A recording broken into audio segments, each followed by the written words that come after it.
That's going to be an abrupt end to the countdown because CW distracted me. I missed the 2-minute mark to hit my button early. And dang you, CW, it's your fault. But this is going out to all you road warrior entrepreneurs out there. I got a question for you. What? Wait, you guys got to see Jeff's face. Bam! Look at that. We're going to get rid of him again. So here's my question. What are all of you doing out there? Like, what niches are you working in? What new markets are you exploring, or what are you checking out? You can see that question in the description down below, whatever. What are you guys doing, man, to find growth in your business? We're going to talk about that if that's what you guys want to talk about, if you guys are down for that, in just a minute. Paying too much for trucking insurance? What if you could save more by making one simple phone call and keep more profit? You could very well do just that with one simple call to Seabright Agency, 800-366-6466. Call now. Charlie, you failure. Charlie put himself in timeout, apparently. I just want to see how you're going to handle it, man. And you call me a failure? No, sir. No, sir. Dang it. You are a failure. See, you can't even get the directions right. Look, left and right are hard, bro. I don't even know what you're talking about. You're probably that guy that followed your GPS into that canal last week. I look a little pale today. I'm not quite so orange. That was one of the funniest comments I've ever heard on our chat. Well, that and the sloppy cigar smoker.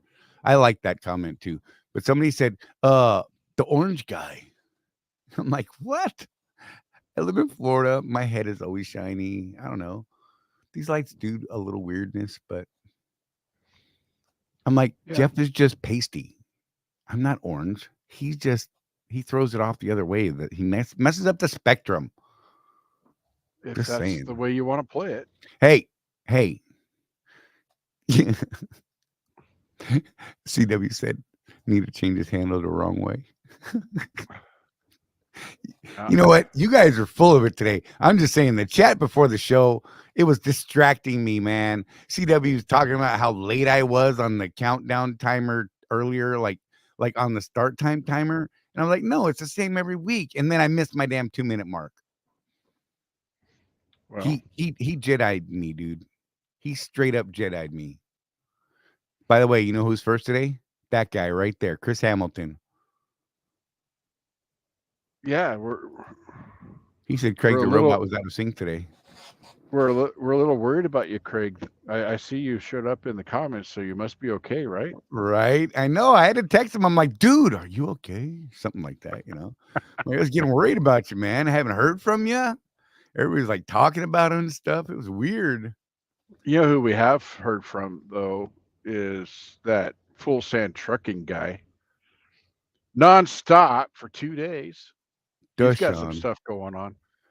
Talking about other markets and such. He's got some things that he's working on. Maybe we shouldn't dig too deep there, but but he is definitely looking at some other alternatives. And hey, I don't know if you talked to that guy today, Sean, but I did about that operation, and I learned some stuff that I think is pretty exciting, and I'm not going to share it on here. So pound sand, yo. Right.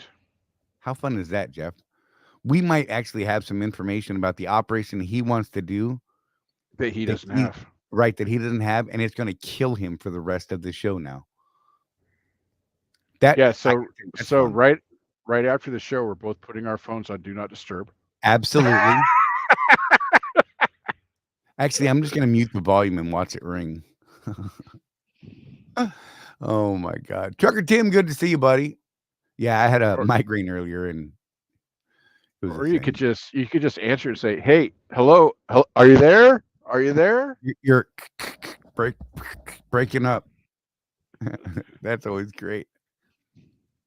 CW, good to see you, buddy. Even though you screwed me up.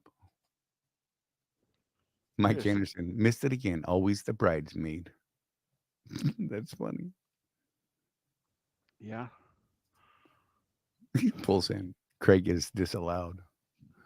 How you doing, James? Good to see you, man. Glad you're here. Matt Nissen, good evening. Other people. There's too many. There's a lot of people. Jonah Green, good. What's going on, man? Josh McLean. Uh oh, oh, Craig. Finally. Just saying. Too cool. Everyone heard about the load board? Oh my God. So too We didn't even cool. get started here. Look, Did you that time did, stamp is 6 did p.m. did you watch the live thing that they did yesterday? That Swift Transportation did? I'm saying they're saying April 3rd. Yeah. So just real quick, we'll do a little bit of Swift stuff today because there's a lot of changes going on at that company. They have a new CEO of Night Swift now. Adam Miller stepped up to that position. We don't know what's going on as far as if he's going to stay the president of Swift or not. Right? They haven't made any announcements about that. But in their live thing yesterday, they did say the load board will be released to all OTR dry van solo operators on the 3rd, which I think is great because originally they had said the 1st and then they went to the 30, whatever the last day of that month is. I always get them mixed up. And now they've settled on the 3rd. I did talk to Jerry White today. And as soon as they get the green light from the development team, is when we will, those of us that are on the test, will get our new passwords and access and all that stuff. The other thing we know is that you will have to opt in to use the load board. Yeah, they were careful to use that word. So, Matt Nissen watched. He was on fire during that thing. He was just blowing up chat in the YouTube channel. I watched it afterwards. I missed the damn live. yeah, I was Thank you, Matt. sleeping. Um,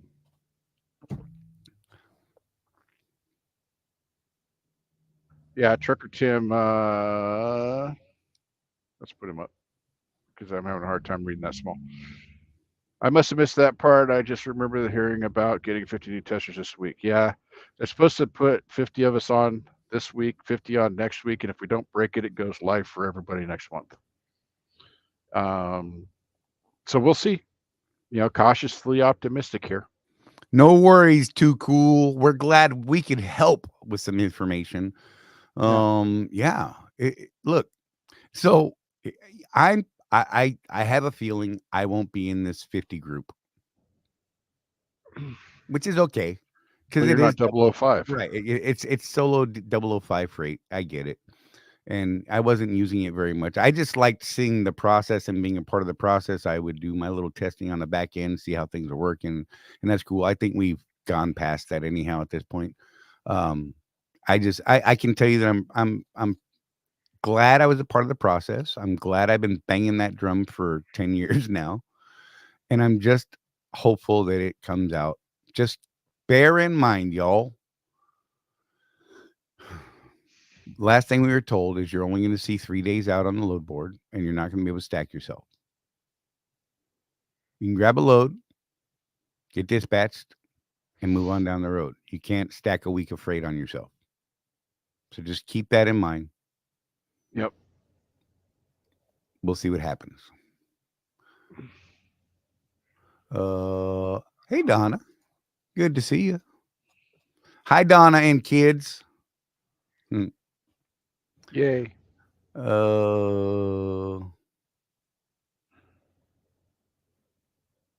You're not helping the kid at Christmas, Sean says. Oh, that's funny. So, an Anyway, interesting thing happened with Charlie and I, and I think we got over it a little bit, but when we did the class for the Mighty community that we run, our subscription service, titled The Entrepreneurial Mindset. right? So here's the thing about when you're writing a class is that you don't just pull this stuff out of your bum. You're out there, you're doing research and getting the concepts down so that you can teach it to other people. And almost immediately, Charlie, we started seeing opportunity everywhere. Like, it was crazy. It was like And all this, it's not like it just magically appeared. Well, it did. It's always Well, been there. We it's just always didn't been have there, the vision to see it. right? And so that mindset thing, man, I know that it's and I'll just put it out there because one of my things is a lot of this stuff that I talk about, particularly, comes from my experience in corporate America, white collar, and there's sort of this disconnect a little bit, I feel, between us blue collar guys and the white collar guys, Right. and we just speak different languages. So a lot of this stuff that would really help all of us, it gets written into books by people wearing suits, and we're like, "Oh, up your suit guy." The bottom line is they're right. We just need to learn how to absorb it, Right. all that stuff, and kind of translate it into our world as people that actually like you know work for a living. What? Crazy talker. And so yeah, the whole entrepreneurial mindset, man, it's just been a journey for us, and we're hoping that you guys are having taken this journey with us a little bit. Actually, all in. I just wrote another post on Facebook, Charlie, saying decide today to go all in on the Right. entrepreneurial mindset, because that's where it's going to start. You know, Look, it's funny because just to go back what he was talking about, Jeff and I, after going through that whole process that we were working on, we literally started seeing like business opportunities popping up all over the place, different parts of the industry, peripheral uh, businesses, let's call them, such as the yard jockey thing that I thought about briefly. Put quite a bit of thought into it. Starting a small spotting company for a customer that I know needed it, and kind of talked myself out of it and just let it go. But I would never have even thought of that before that journey we took. You know what I mean? right, And now it's like I'm seeing, oh my, oh, there's an opportunity. Oh, there's an opportunity. Oh, I wonder if I could help that person do this. I wonder if I could help these people do that. Right. And right, it's just crazy the way that popped up. right. And you think too about, so I got Charlie to listen to Rich Dad Poor Dad recently. Life changing. Not even gonna lie.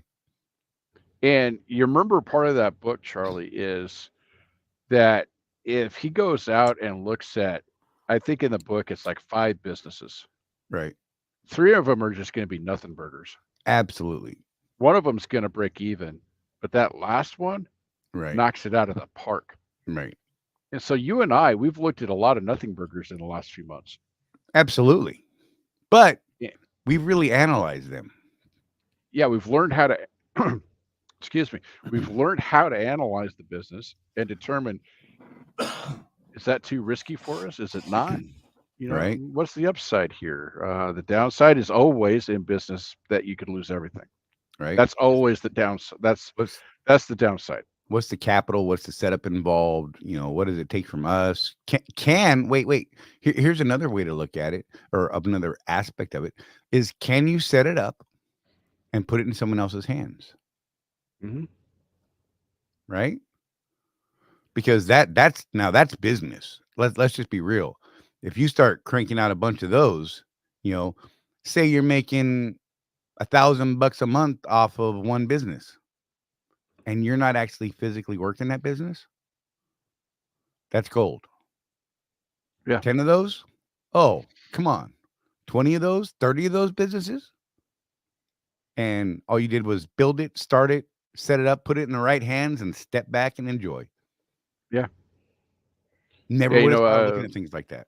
Yeah. And I was talking to Colton the other day about this, and he's like, when you're looking through the lens, and he told he's kind of working on some similar things to we are. So we had this really great conversation about stuff, Right. and it would bore the snot out of you guys, so I'm Yeah. not gonna go into it. But he said something that really resonated with me. He's like, look, man, you can either get a tiny percentage of a lot of zeros, or you can get nothing from nothing.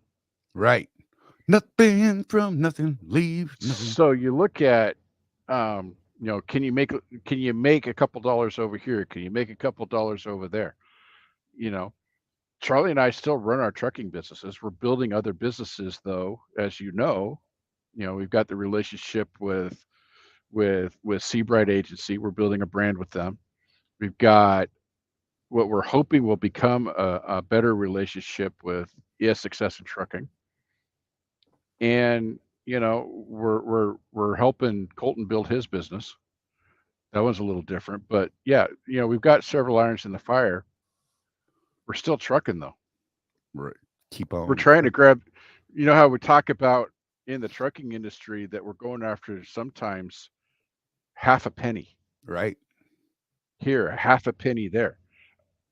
What we're trying to do now, our journey at where we're at now is we're trying to get, a couple bucks from over here, a couple bucks from over there, a couple bucks from our trucking industry until it turns into something. Right. And that's the goal, is to turn it into something. And the courses I've taken over the last year, the books that we've both read. I listened to. Yeah, same thing. I'm over it. Yeah, nice. All of these people that are uber successful. I know people either love or hate this guy, but look at Elon Musk. How many businesses? Yeah, I just pissed off half the audience. But let's talk numbers. Dude's one of the richest men in the world. Right. And up until recently, he just started businesses and sold them. No, PayPal is his. You guys use PayPal at all?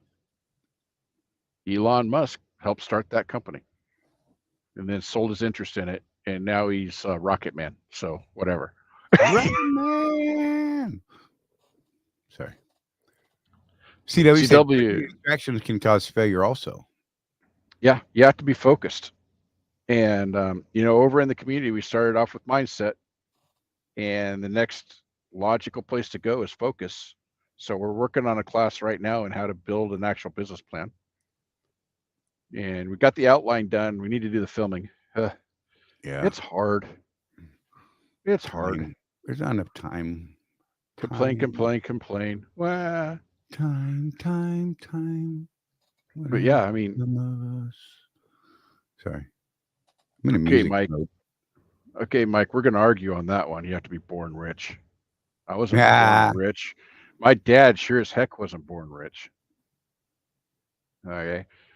And he's done all right. Not a billionaire, but that's the other thing I like to bring up is, okay, you want to talk about being rich.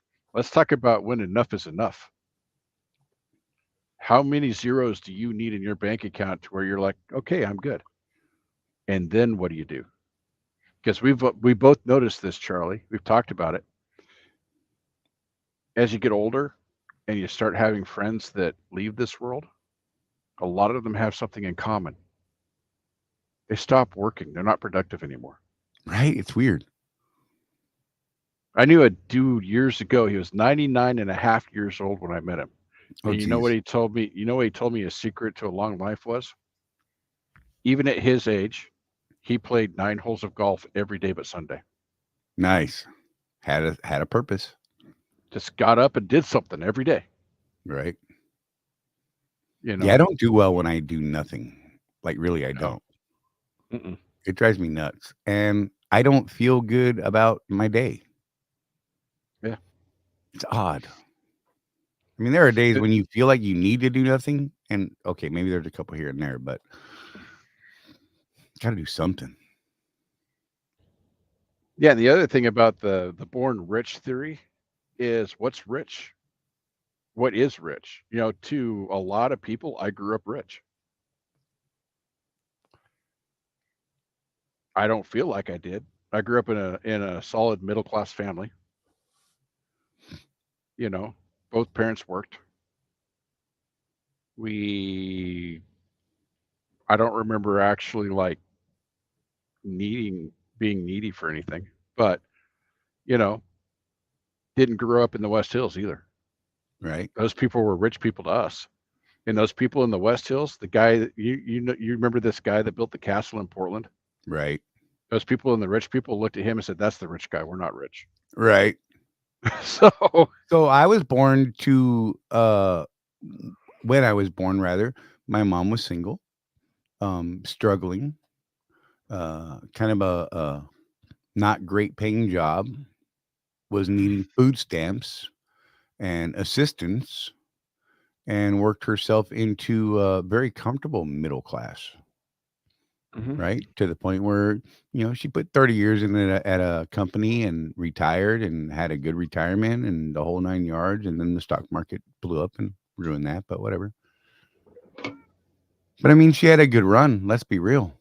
I'm just Yeah. saying, it was a lot of hard work for her. And there's a lot of sacrifices I know she made. I didn't realize them at the time because, I'm an ungrateful child, of course, right?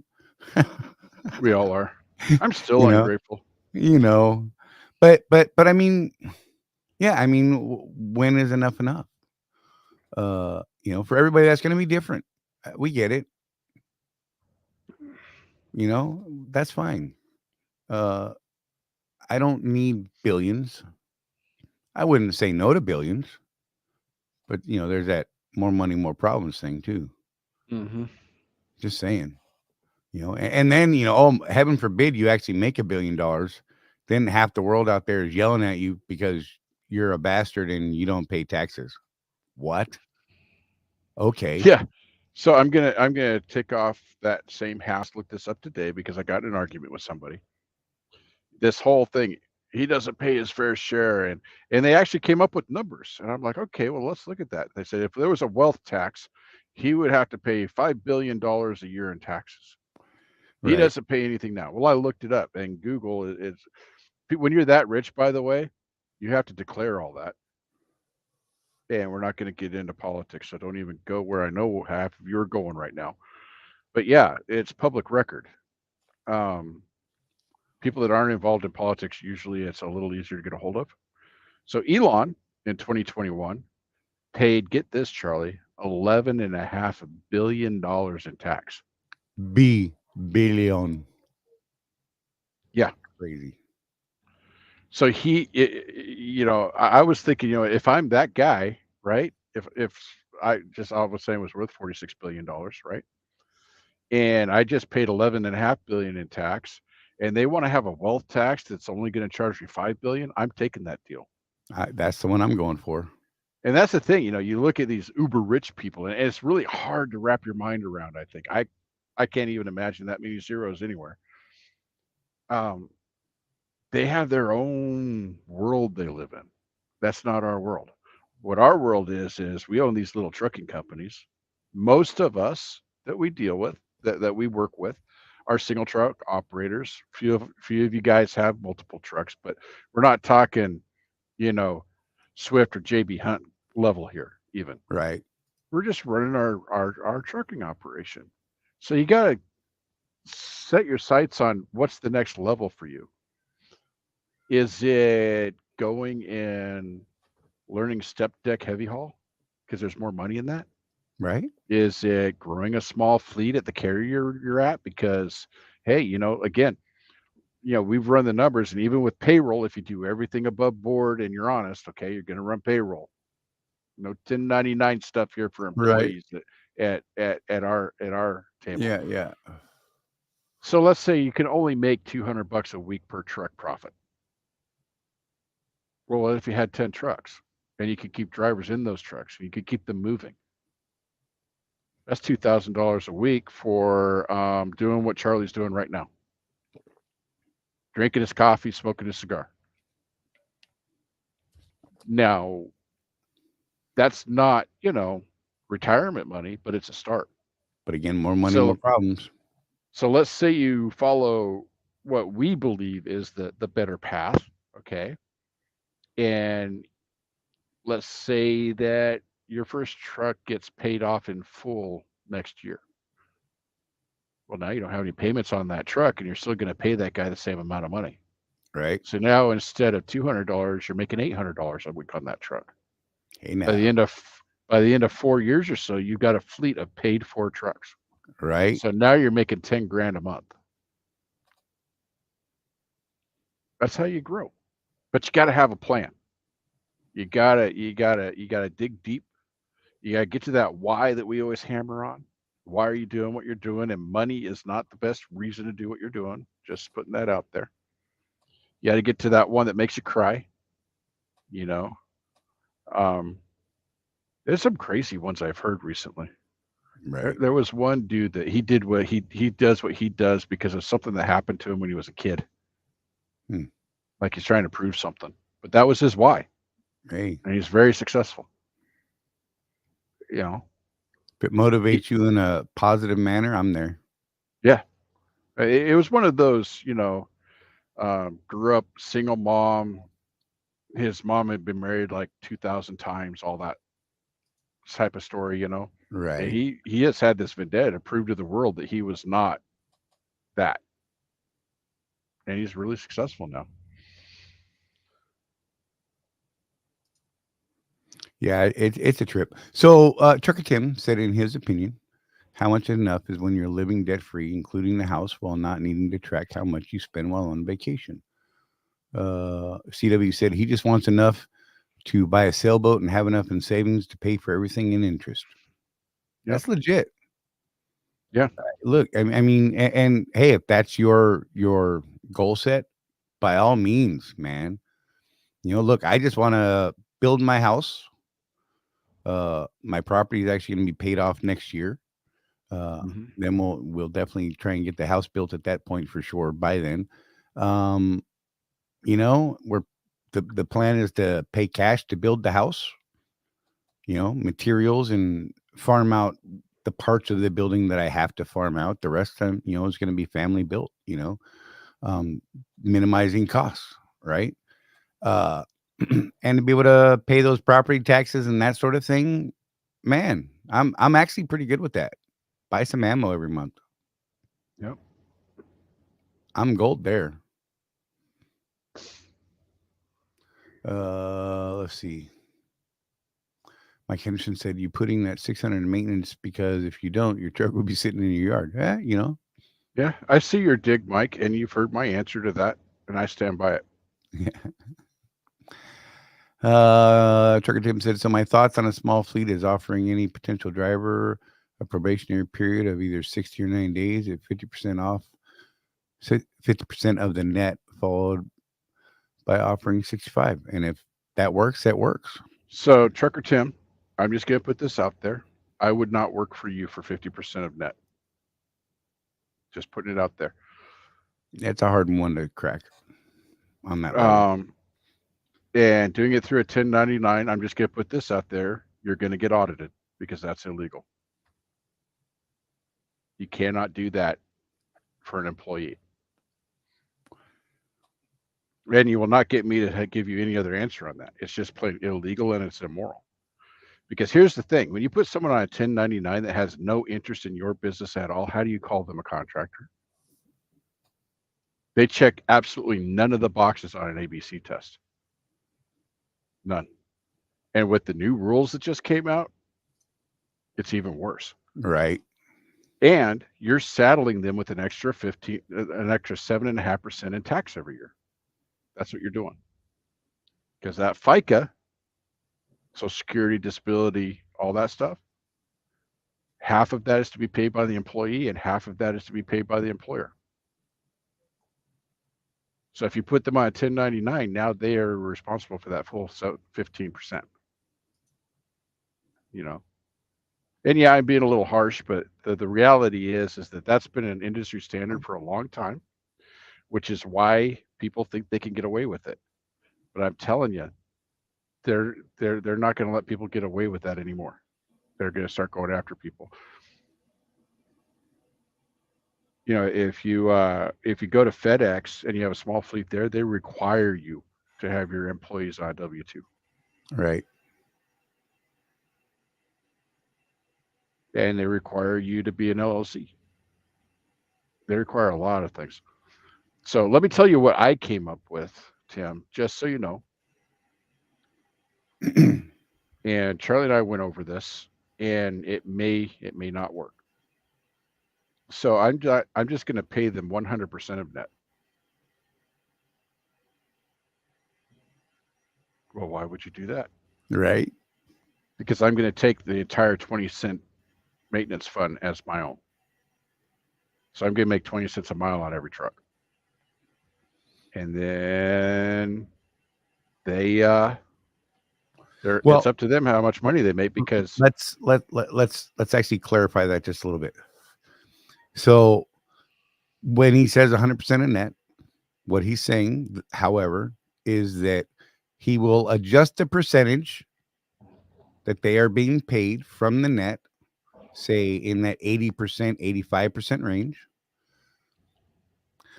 so that they get that as their W-2 salary. And then the remainder would be paid into the employer side taxes. Is that where we're still at, Jeff?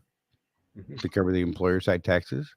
And then you have the 20-cent maintenance account to do either your maintenance or fund the bank account. right. Because I So, can do owner draws out of the maintenance account anytime I want. right. But I mean, You got to 100% be of the careful. net after that would be paid out. Mm-hmm. I just wanted to clarify that because it's a little bit of accounting juggling there. That's all. That's why I offer a probationary period. Tim says I want to make sure they're going to be a safe driver, take care of the equipment, help soften my risk if they aren't. But that is the risk in having employees. And depending on the state I you're in, you don't even need the probationary period. If they're an employee, many states, you don't need to have a reason to terminate them. Yeah. And if they're not taking care of equipment, they're costing you money. I mean, you could fire for cause at that point. Yeah. So I don't know. But I don't we've seen at least one small fleet go away because he couldn't keep drivers in the seats. Yeah. And he was paying what, 75%? Something like that. Yeah. It's been a tough crack this year, man. Yeah. I mean, you got team trucks out there that are only doing 3,500 miles a week. Right. And that's not very much, man. So, according to the powers that be at Swift, we're looking at a turnaround here pretty soon, but we'll see. We've been hearing that every quarter for the last 6 quarters. So, Right. Right. but yeah. So that's what you going to be live 2 years ago. so with so percentage. that's what you get from us. For those of you that aren't familiar with us, maybe you're watching for the first time. Tim brought some stuff up. We have an opinion. But that's all it is. You guys can share your thoughts. I mean, by all means. I mean, look, we ain't picking on you. We like to have these discussions. Well, people pick on me, but I like picking on people. It's fun. It's because you're grumpy old bastard. Walter. Get the Walter face going. Yeah. But yeah, I mean, so we'll tell you what we think. What you do with that information, 100% up to you. Victor says, I want to do the payoff on my truck in 20 months and then build my house and pay it off and be debt free by the time I'm 55. That's a sound plan. I like it. Yeah. What are you doing to make that happen? I'm going to ask further. So Victor, that's the next thing is, do you actually have an action plan? If you've written some stuff out, say you're going to do this by this time, you're going to do that by that time. Everybody likes picking on you, Sean. Right? You're easy. I was telling him that I was like, I think we've mentioned you in every podcast. Mm-hmm. He's like, oh, great. Oh, Lord. So Tim comes back with, but a recovery fee is expensive, which is the reason for the lower pay at first. Same with insurance. Should they have a wreck? Gives me the money to pay the deductibles. I'm gonna put my little coaching hat on here, Tim, and I'm gonna say it sounds to me like you're trying to justify something. So I would encourage you to go back to your plan and really think about that. Right. You know what's cheaper than a recovery fee? Buying an airline ticket to wherever the truck is and getting it yourself. Yep. We've seen guys do that. I'll be right back. I've got to deal with a grandchild real quick. Okay. CW, there isn't really debt free when you own land, still have taxes on it. That is true. You're 100% right. But the alternative is paying $2,000 a month for a studio apartment, which is the case in many cities these days. So I still believe that owning that property is the best path to prosperity.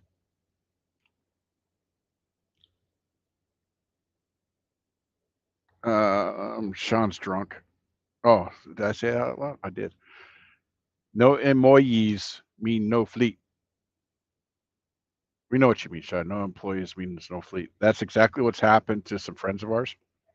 Um, yeah. One of the things we're going to be talking about in the podcast coming up, one of our topics that's on deck is when is it time to take a step back?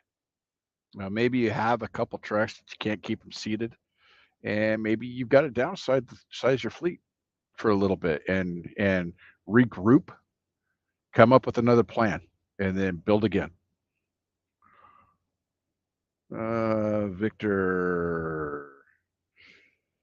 Victor says, I have a plan, and one thing that helps me believe is my buyout is 58K on my 22 Kenworth. Yeah. Yeah, that's a pretty, in today's numbers, that's pretty good.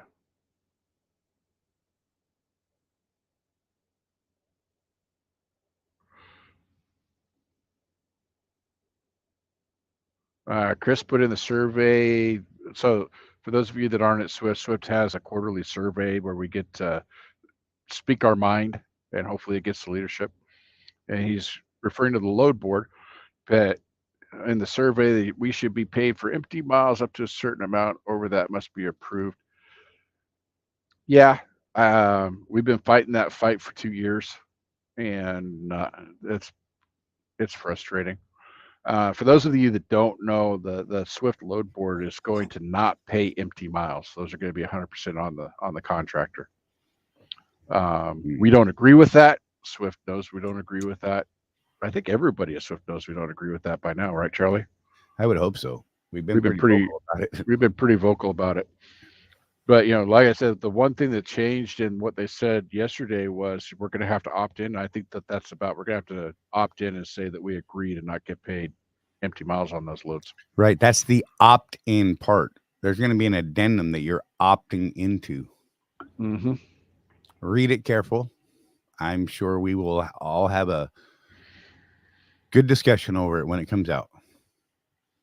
I'm looking forward to seeing it. I have not seen it yet. I would like to see it right now. Just saying. Sorry, going through chat. Did you touch on Victor's plan? What? I was reading. Sorry. Says he has a plan. Oh yeah, we already put that up. Okay, you're behind. I asked, and you're like, "What are you talking about? You just did it a minute ago, and you, man, we need to step outside." So I'm going to say something that could get us in trouble here. Swift is always, Mike Henderson says Swift is always forward thinking when it comes to laws. They seem to be normalized 2,000 miles a week on the average for solos, with a bunch of lawsuits about overtime. This is Swift getting ready for that. Okay, Swift just lost $100 million 2 years ago, 3 years ago now. 100 million. Like that. I don't think they're all that forward thinking. That's one of the things that we kind of butt heads with Swift on is we see some things sometimes we're like, what are you guys doing? Oh, don't worry about it. You're just a driver. Okay, whatever. You're well, big dumb trucker. One of these days I get to say I told you so. Not that we want to. But unless the whole entire industry about that. Unless the entire industry changed to be hourly, I don't see overtime being an issue in our industry. We've gotten paid mileage forever at this point, with the exception of a few jobs out there. I mean, I don't know. You know, something that we got lambasted for before was our statement that, these rich people that we talk about, that we kind of look to and say, hey, how are they doing what they're doing? You know what they don't concern themselves with at all is how much they make per hour. Right. And I got called an out of touch old guy for saying that. Right. But so far, we've That was a asked good comment too. That was fun. we've asked our 3 richest people we know so far. Do you know how much you make an hour? They laughed at us. They laughed at us. They're like, What's no, wrong with man. you? Why would you even ask that? They could tell you what their tax liability was last quarter. Hmm. They could tell you what each of their businesses grossed last year. They have no clue what they make an hour. Yeah, Tim, I don't think so. And here's why.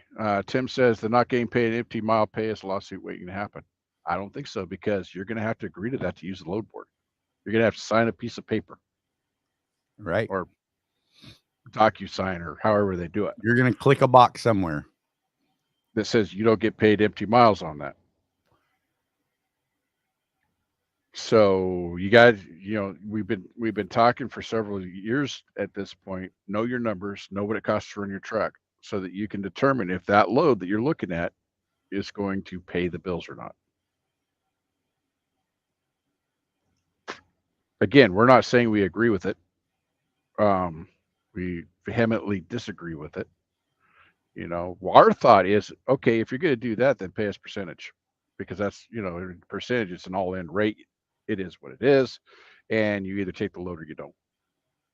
But that one, I think Brett almost died on that hill when he was trying to get them to go percentage, right. because he just kind of like stopped talking about it at all at one point. Right. Look, that okay. So Craig, let me go back. Craig said it's not really worth it if you aren't getting paid deadhead. Trucker Tim says depends on the deadhead. If it's short miles, it might be worth it, even if as long as it keeps it, as long as it means keeping the wheels turning. And nothing says you have to book that load if you don't like the deadhead miles. Absolutely. Right. And they don't have to offer you a load board with deadhead miles paid. Right. Right. I mean, you're going to have to rethink how you do business if you're going to use the load board. Right. I could tell you that the last time we tested it, they cut it off at 100 miles. That was where they were at. They cut us off at 100 miles deadhead. Right. And, I rarely went over 100 miles even using the load board. Most of the loads I was picking were, 20, 30 miles away for 1,000-mile loaded. Why wouldn't I do that? Yep. Now, if you're used to running the East Coast, so I did my numbers for this week, Charlie, and I'm at 20% empty this week. Right. And that's the East Coast, man. I mean, if you want to keep moving on the East Coast, you're going to have to go get a load. So maybe not great over here, but you start getting, let's say though that I had to go 80 to 100 miles to go pick up a load up in Ohio. But if that load is going to Phoenix, I mean, come on, man. Are you going to say no to that? Right. It's a thing. And, I mean, look, it's just like everything else. You got to, like we said, you got to look at the numbers. You got to know your numbers and whether or not it's worth it for you. Just don't plan on living off the load board. It's not what they are building it for. Yeah. I liked living on the load board personally. I say I did the numbers on the deadhead I was doing when I was on it last, and I would have been on the load board anyway. Because like I said, most of the ones I was selecting were under 50 miles deadhead for over 1,000 miles loaded. Right. I'll eat that 50 miles because empty, especially in this truck, Charlie. This truck gets 10.5 miles a gallon empty. I mean, it's just not right. Yeah. So it costs me $20 or $30 to go get that load that's going to pay me $3,000. I can do 70 miles an hour empty. and still run 10s. Just saying. Yeah.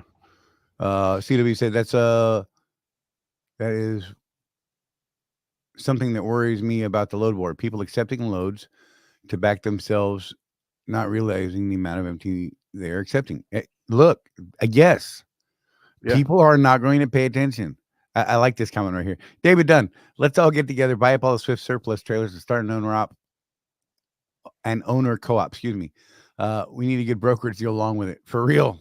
There's nothing wrong So with that. David, They got 5,000 trailers to sell. we were talking about business opportunities we see, David. I'm just saying. Right? CW. Wow, this guy cannot spell. I feel you, dude. Look, why do you think I talk on the mic? And I can't even talk right half the time. Let's be real. Yeah. Man. Trucker Tim said, absolutely, Jeff. A few empty miles for a long haul is worth it. Just sucks I haven't seen very many loads put on me that are above 1,000 miles anymore. Well, they kind of addressed that last night, though. I mean, it's kind of the industry is turning more to a regional, same day type shipping needs. I mean, that's what the what do you call it? The lost the word. Commerce in general. Right? That's what we had this instant need. We had this need for instant delivery, right? Look at Amazon. Same day delivery. You order, you click on it, there's a place where you can get that Amazon delivery an hour later. Yep. But how do you do that? Well, you build these distribution centers that are everywhere. And guess what? Well, now we don't have to ship let's look at bush beans. They used to have a lot of intermodal stuff, right? Or not intermodal, but interplant stuff. That went from Tennessee to Wisconsin or whatever it is, right? And then they said, this is kind of silly. We're wasting a lot of money in shipping. Why don't we just make both plants build both products? Oh, okay. Totally makes sense. Now they don't have to ship back and forth between plants or warehousing, right? So, you've got a lot of these companies that are building these warehouses. I mean, look at the Target DCs, look at the Walmart DCs. What is it? Walmart, some there's Walmart DCs like 2 per state now. Right? I mean, good Lord. I mean, it's cheaper that way, and they're saving on shipping costs as well. And charging you more because now you have faster access to it.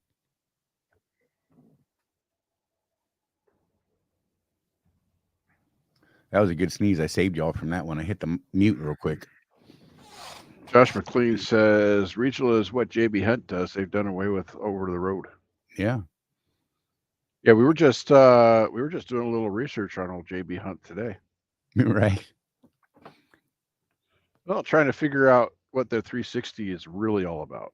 What are the requirements, and it turns out they've got several different tiers. It's kind of interesting. If you guys are looking, that's something I would look at, because they've got, depending on what equipment you own and how long of a contract you want, even they've got different programs over there. It's kind of interesting. Yeah.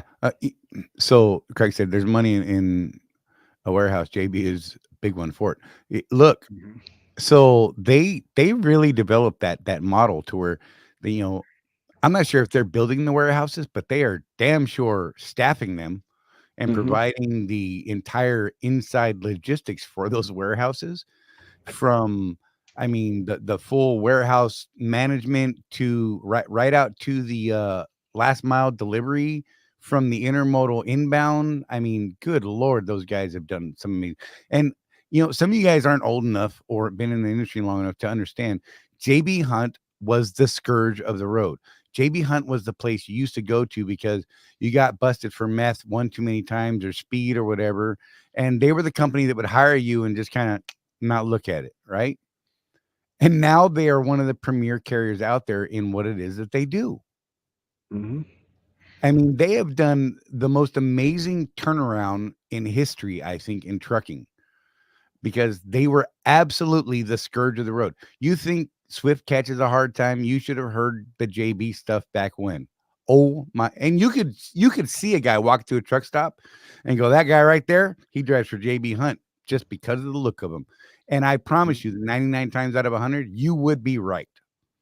You'd see Yeah. him go climbing into Hey, some hey, hey, KB hey! truck. We gotta get to Trucker Tim's last one because I cannot wait. Good. Trucker Tim said, "Yep, we as society lack patience and desire instant gratification. Now we in the industry suffer for it." I couldn't wait to put that up. See what Instant gratification. Yeah. Mm. It's like you're trying to set me up, trying to get me in trouble. Yeah, and their final mile thing, that one fascinates me because there for a while there, I was taking a lot of freight out of LA and delivering it to Portland, Oregon, and that they have a final mile facility there. And Yeah. you drop your Swift trailer there, and by the next day, it's on other trailers going that final mile. Or yeah, in vans and trucks and straight trucks. I mean, it's Yeah. amazing. And look, if you ever get any time to just hang out outside one of those places, it's pretty trippy to watch. Yeah. There's a couple other companies that are out there now. What's that other one I just saw? Laser something or other. Was it Laser? I don't know. There's one out there that is, I mean, they're popping up all over the place. And here's the neat thing about them. I've seen them popping up inside or on the peripheral of these big shopping centers, right? Because those are kind of social centers already, right? And what they do is they're almost like an Amazon home delivery part of it, right? So they've got these little, they buy out this, big storefront, turn it into a warehouse inside, put a gate around it, laser ship. Yeah, yeah. Thank you, CW. And and they do this home delivery part of the, these shipments, right? Um, and they're right there in these commerce centers. I mean, the retail centers, right? So they're coming from the retail center, and those are places that people want to be in anyhow because they're shopping there or whatever. And it's interesting to see that they're like little worker bees, man. They just scatter. They're in, they're out, they're gone, and they just constant flow in and out these little minivans and I mean Toyota Corollas, whatever, man. It is a trip. There's one. You ever do a live unload at one of those places, and they're like, "Well, you could take dock number 3 when they're done over there." And you're like, "Oh man, I gotta wait," but man, the dude's gone. Frickin' Right. by the time you get back out to your truck, he gone. Right. Or okay, so there's one spot down there, where is it? Miami, where they use the same truck docks to load the little tiny minivans. Right? I mean, sucks for the guy with the minivan because they're like handing stuff down off the dock to him. And he's like, whatever. And you're like, oh man, I gotta wait for them to load up that truck. And you look over and it's a Plymouth Voyager or something. Yeah. I You're saw like, wow, someone okay. deliver a piece of a piece of an aircraft, just like a titanium strut or something, Right. in a Prius. Nice. Yeah, I mean, at this big like Uber Air Parts. I was delivering to this place that takes the stuff out of our trailers and puts them in shipping containers and puts them on the ships. Right. And this lady come in, man, she was just trying to get out of there, man. And they were waiting on us because we're the big trucks, right? She was getting kind of frustrated. And finally, they gave her her paperwork and stuff. And she literally opens the back of her Prius, package about this big, hands it to the guy and said, "Thank you," and leaves. I was like, what the heck is that all about? Right. It's a trip. Let's see. Hey, happy birthday, Trucker Dan. Trucker Dan. Happy Welcome to the party. Now you're an out of touch old guy. How's That's that? right. Good Lord, you old codger, you. What's funny about that is Charlie's actually older than me by about 3 or 4 years, and yet I'm the old guy. 2, you bastard. Not thought it even was 2. I thought it was 10 or 20. I'm 52. Good Lord. You're a terrible person, but that's all right. Hey, look, I'm the orange guy, whatever. You're the Hey, grumpy something old about codger. Donna and I is that we are what she is 11 months younger than me. Rosie's So older than I am. so for 1 month a year, we are the same age. Rosie is a month and 17 days older than I am. And for that month and 17 days, you better believe I am giving her a hard time. Yep. And then on my birthday, she's like, "Welcome to the year, jackass." And I'm like, "What are you talking about? It's fine. We're good." Of course, I've looked 70 since I was 30, and she's 50, and she looks 30. So, Right? It's hilarious. mm, CW said Avon used to do that in the 90s with their makeup delivery. Yep, mm. yep. Trucker Tim said, "Happy birthday, Dan." Uh, Victor, there are a lot of Walmarts in Texas now that offer home delivery. Yep.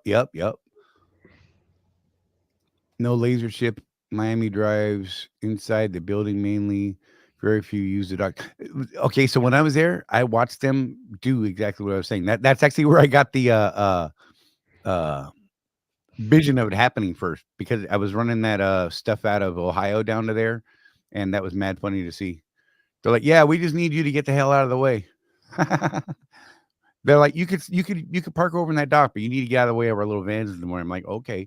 And I looked, and sure enough, it was tripping me up. That was quite a few months back, actually. But yeah, it's cool. Happy birthday to you. Happy birthday. The hell are you doing? I What's broke wrong the with you? interwebs. My bad. Oh man. So now I'm getting the business. So Jeff suffers from the Steve Martin complex. I guess so. Yes. I actually Dude, started getting my first gray hairs when I was like 16. it's so crazy.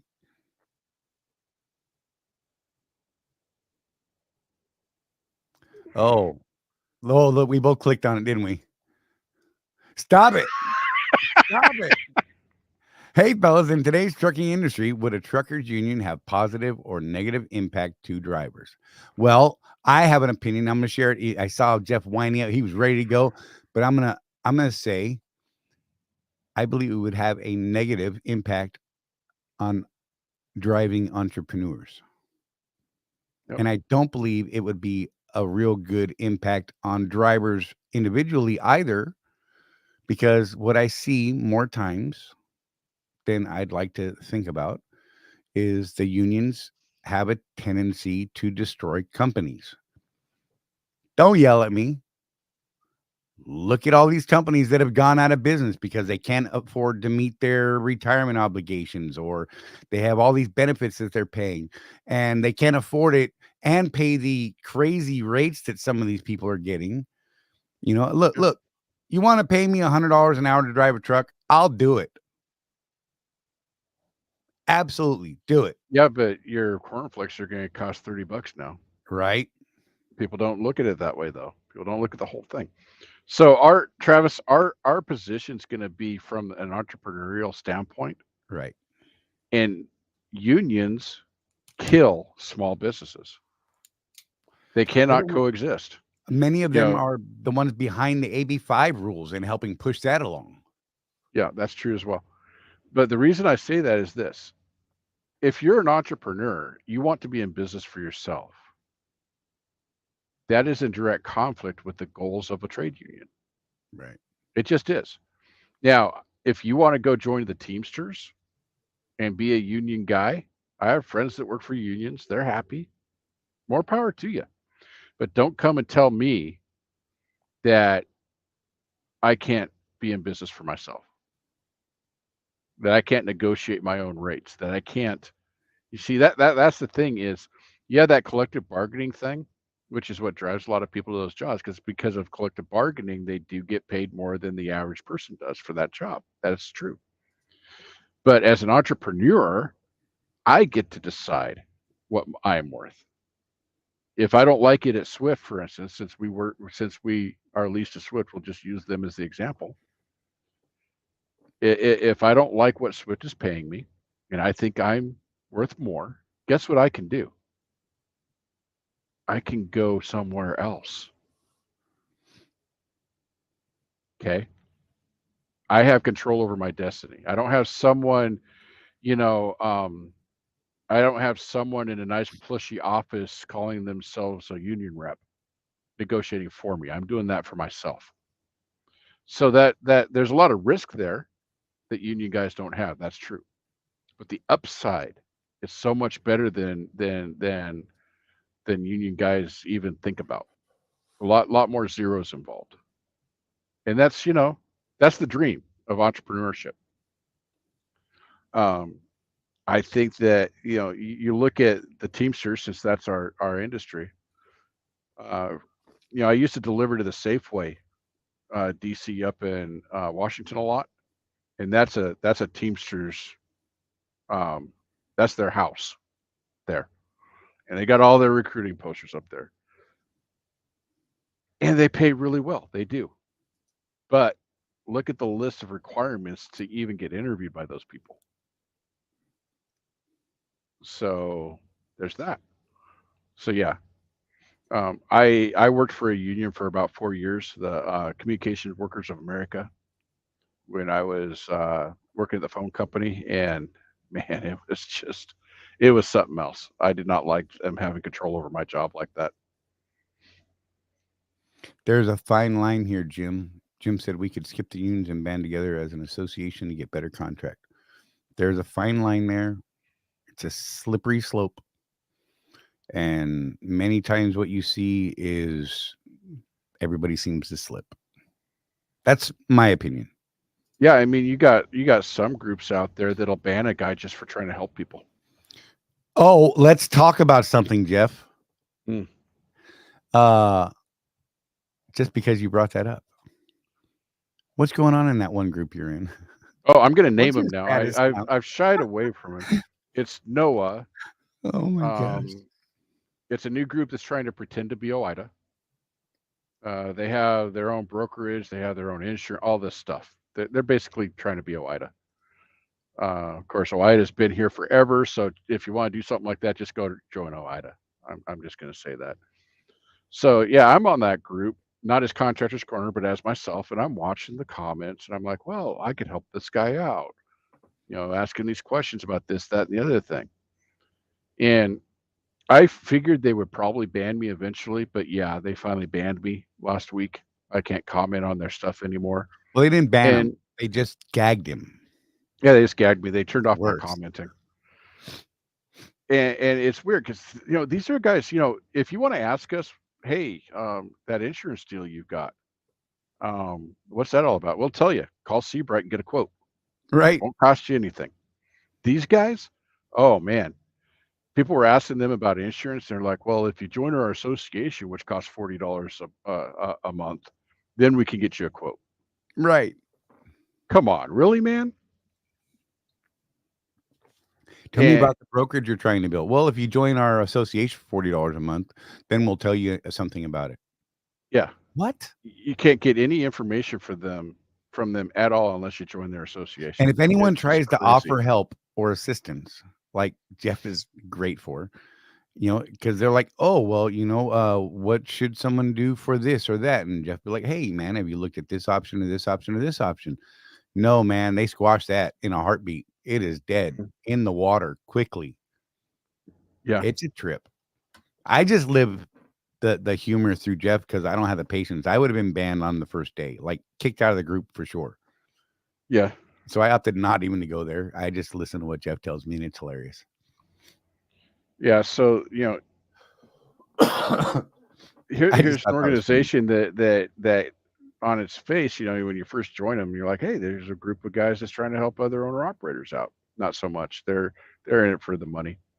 Don't get me wrong. I like to make a profit in things I do. I am a capitalist, but that's just, how about just offering a little bit of value for free? Right. Get people started, and then they can decide if they want to pay you for your stuff or not. That's what we do. Trucker Tim. Yeah, that's sketchy. You pay them and then might get crappy advice. Shaking my head. Dude, I have a feeling that the might is not there. That it's an absolute. I just from what I've heard and the comments, the screenshots, Jeff shared, it's comical. And Charlie, they want $40 a month or whatever it is. Right. OIDA is $40 a year. Something like that. I mean, I think you can still get their lifetime membership. It's like under $500 and you're just there for life. If you wanted, one of the things that sets us apart, I think, is we're not ever going to go hire lobbyists. We're not going to, Right. that's not our route. What our route is to help you as an individual get into this entrepreneurial mindset to improve yourself, to improve your business on your own. In the given Organizations, set of rules and laws. right. Organizations like OIDA, this NOAA group, which I don't think is going to turn into much, but um, organizations like OIDA, that's where you go and you give them money because they have their lobbyists. They go and fight things like the ELD. They fight And these new rules. If that's your thing and you want to give money to that, go give that to them. right. Help them out because stuff like that costs money. It does. And so if you want to support that, go support that. I recommend OIDA over just about any other of those groups out there because at least they do something. I don't agree with them a lot of the times, but they are who they say they are. Right. I mean, it's a thing. This other group is just something else. It's mad fun to watch. I'm not gonna lie. It's you don't understand how many posts Jeff has shared with me that just get me shaking my head, or almost crying in disgust, or just straight up laughing my butt off. Mm-hmm. Oh my God, some of the things are just hilarious. And okay, we get some questions that we think are very basic questions, and we're like, well, why don't they know that? Well, clearly they don't know it, so let's give them an answer, right? Mm-hmm. There's people in that group that shouldn't be driving a truck, let alone running a business ever, with some of the things that they ask or think is okay. And it's like a normal thing, and it freaks me out. I'm just saying. Well, and the worst thing to me, Charlie, is like I say, I'll answer the question, no matter how dumb it might seem to me, because the guy obviously doesn't know, so let's help him out. Most of the comments on questions like that are, "You should just go sell your truck. You have no Right. business being out here." Yeah. Right. I'm Don't like, dude, educate that anyone. is not. Don't educate anyone. So now, you know, how would you feel if that guy that was asking for your help and you didn't give it to him made a mistake and dropped a trailer on a bus full of nuns Right? because he didn't know what he was doing and you could have stopped that? Come on, man. It's like those guys in the truck stops that see these people about to run into trucks. They don't bother to get out and stop them. Yeah. They just shoot video and post it on wherever and laugh about it and say, look at what I saw. This guy's been here for an hour. Wait, you watched him for an hour do that Yeah. and didn't even offer to help? Man, that's kind of messed up. But look, sometimes you get out and make the offer and they're like, hey, pound sand, bro, I don't need your help. Get out of here. Well, okay, maybe then it's a little different. But at least you tried. It's a thing. Travis Jones asked earlier, Jeff, hey, Jeff, are you going to convert the new truck like you did the old truck? That was really cool. Not until I own it. Right. You got to own the truck And before you can do that stuff. and I don't know if I'll ever own this one. My plan, I mean, the way things are right now, I mean, I'm looking at my different options, and what I really want to do is get that 16 back on the road because, man, I mean, first of all, I really like that truck. Right. But yeah, get back to that debt-free operation would be nice. Not touching it. No, I will say though, without putting the comment up, Chris, you might want to be aware that Trucker Todd, for all of our listeners, did have a stroke this weekend. Several strokes, and apparently. And is in the hospital right now. It sucks. I reached out to him yesterday, Yeah. and he says he'll probably be okay, but there's a bunch of tests they got to do. He doesn't know if He had a he's gonna be procedure able to done drive. today that Was it seemed to today? go okay. Yeah, he had a procedure Okay. done today and seems to be doing all right. Look. We've had our differences. I don't wish ill on anyone. I just want to put that out there. When I heard about this thing, I immediately said, hey man, can you pass on my well wishes? I don't wish anything like that on anyone ever. And I don't care what you think of people. Wishing stuff like that on people is bad juju, man. There's not many people on the planet that I would ever wish anything ill on. There's a couple. I'll be honest. I mean, there's some D-bags in the world that need to be gone. But I'm not. Yeah, that's crazy. So, hey, Trucker Todd, shout out. I hope you get better, man. I know he's still in the hospital, and that sucks because I can feel you there, dude. Man, dude's doing lives from the hospital though. Let me give him props for that. That's kind of a me move. I ain't gonna lie. Mm-hmm. I mean, look, I've done 2 shows on surgery days. Just saying. Yep. That's good stuff. Oh, good. Right. It's him today. Could be us tomorrow. Could be any one of us. Let's just be real. And good Lord, man. Oof. Well, you're shooting yourself up with happy juice to keep from getting a headache. Look, I slammed myself with a needle today. That was awesome. Oh, you should have one. side effects. Do you have one next to you? You could show everybody what you're taking. Yeah, it wouldn't show up well in the camera because it's like an auto injector. But yeah, this one hurt. I didn't even tell you earlier. It hurt when I put this one in me. Like the other shots today. Well, okay, the one that I get in my head sucks a lot. That hurts, and I can't move. There's nothing they can do to numb you. The numbing is in the needle that they're jabbing into my head. That's great, into a nerve. And it doesn't work until it works. And then you're like, bro, I went through some stupid pain on that one. And he's like, don't move, stupid. I'm like, you're stabbing me with a freaking fire hose, man. What do you want me to do? And I got another one that I give myself once a month in my leg. That one doesn't hurt.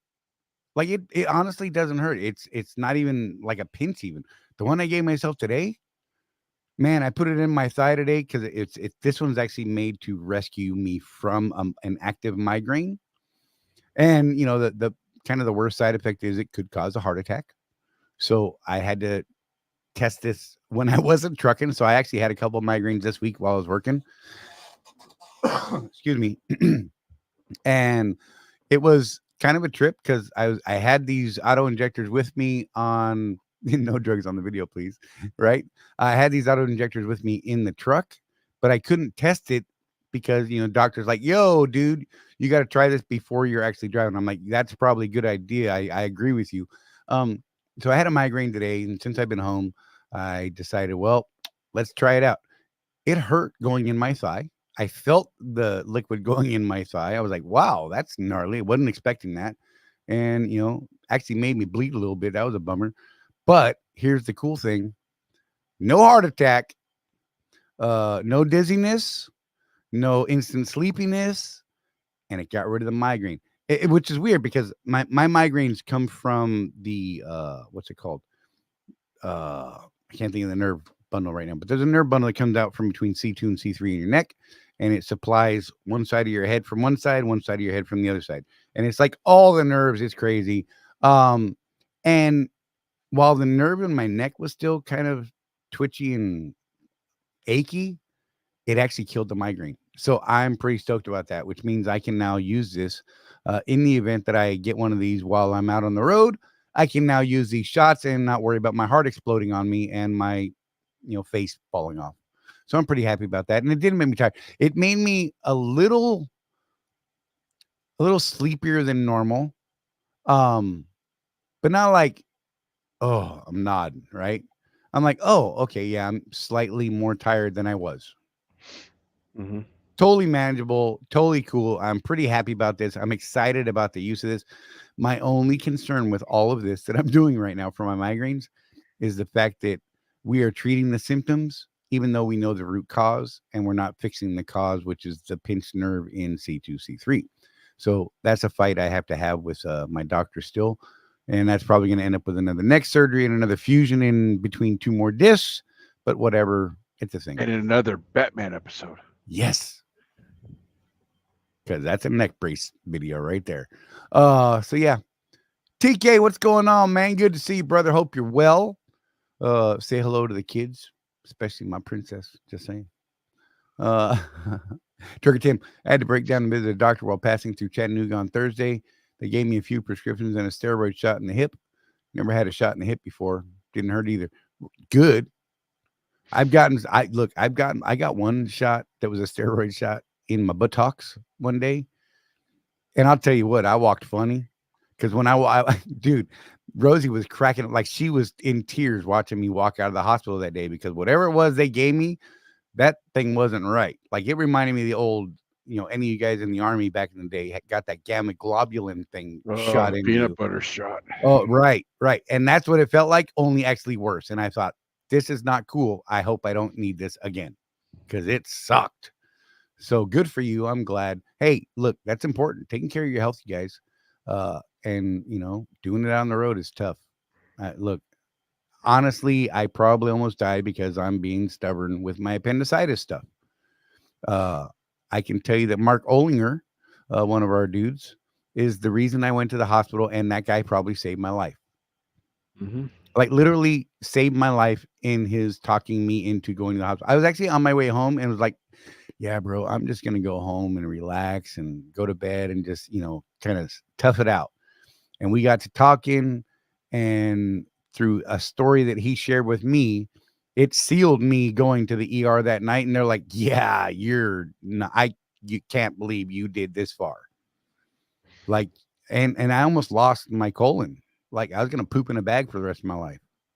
And like feet and feet of intestine and just nonsense. And I was like, that would have sucked, which led to 3 months of me dealing with a ruptured appendix until they could actually get it cleaned up and taken out without losing all of those parts. Yeah, I'm just going to point out here that it wasn't Rosie, your lovely wife, that convinced you to go to the hospital. It was a crusty old guy. Right. It's a trip though, but it was his story. Honest to God, it was the story he had told me about an experience he had. Right. How long did it take? His thing or his talking His me into story. it. His story. You know what? It was like an hour long. Yeah. Okay. Yeah. But look. So I'm gonna do a thing to people out there. If any of you are of the age where your doctors are telling you to go get a colonoscopy and you're like, there's no way I'm doing it. No way, not me, no how. I can tell you that I had to go get one because of all this appendix crap, right? And it's not your father's colonoscopy. It is not like it used to be. I'm telling you, I went in there. The prep getting ready for this thing was horrible. And I mean, it was horrible because you got to drink this gallon of crap that is the worst tasting garbage you'll ever drink. And you got to drink it in like over the period of like an hour or two or something like that. It is horrible. And when it starts taking effect, you cannot be more than a few feet from your restroom facilities. So yeah, it's a thing. And for the next 18 hours or so, I could not be more than a few steps away because it was getting kind of scary and sketchy.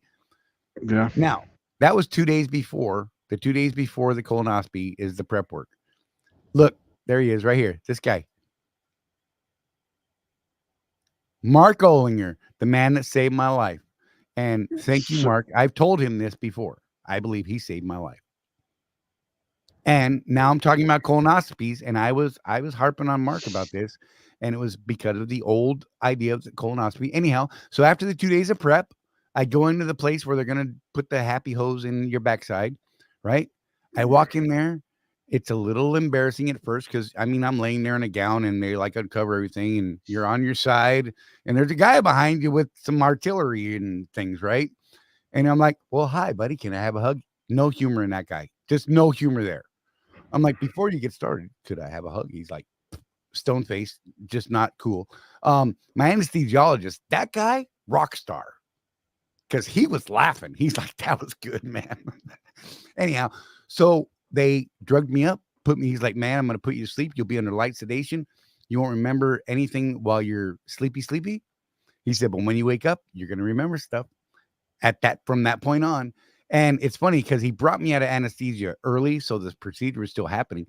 I actually watched them clip on the monitor because I woke up and opened my eyes and I'm staring at a video screen. It's the monitor they're using for their little scopy scope back yonder. And they were taking polyps out of my intestine, colon, whatever the hell it is, right? And I need you guys to understand that they called me a polyp farmer. I actually had 9 polyps removed, which is a weird thing, but whatever.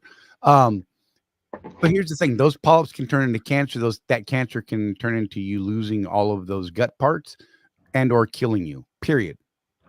Once you get to that point, good luck. It's a bad deal. But here's the thing. So I thought it was kind of funny because I'm like, ooh, that's fascinating. He's like, I'm like, is that my guts? He's like, yep, that's your guts. I'm like, that's cool. They're like, can you stop talking? I'm like, man, but this is so cool. Maybe you shouldn't have woke me up so soon because now I'm high and I'm having fun. I'm like, woo, look at that. Look at that one. That's a good. It disappeared. I'm like, holy crap, that was awesome. They're like, please, sir, stop talking. Anyhow, they No finished. pun intended. Right. so they finished the procedure and slide the thing out. I'm going to tell you right now, I was like, oh, what happened? Are you done? Right? Because I just saw the picture go zoop. It was like, So the funniest part of this story, though, is that Charley must have the last word. yes.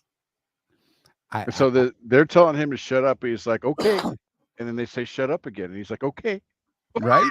If they would have stopped talking to me, I might have stopped talking, but whatever. So listen, just go get it done. Look, there was no pain involved with this. I literally no pain. Slight embarrassment just because you got to do back there or whatever. Right. But seriously, could save your life.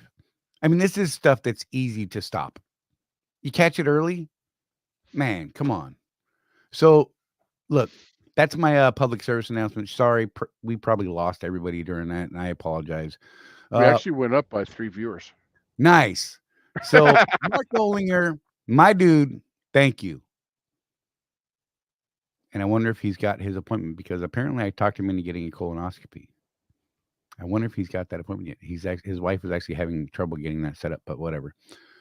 Miriam, I'm gonna need you to get him set up soon, please.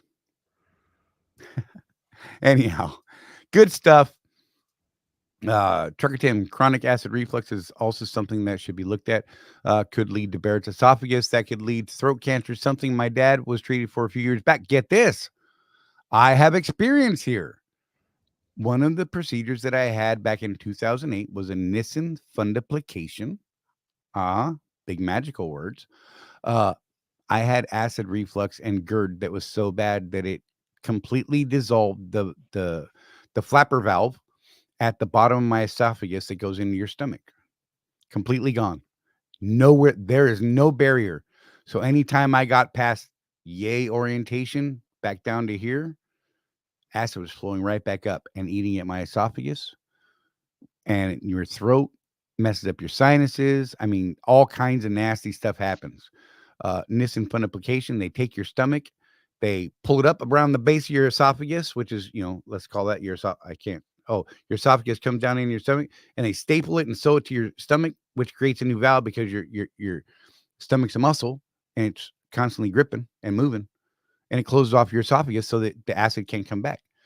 Downside of this procedure, you can no longer ever throw up. That can be a problem with some stomach issues. Just going to throw it out there. Be very careful. But yeah, so I mean, there's a lot of things, man, and just take care of yourself, guys. Don't let these things go crazy on you because then what the hell are you going to do? Sorry, I'm off my soapbox. We now return to the Jeff Show. Are you sure?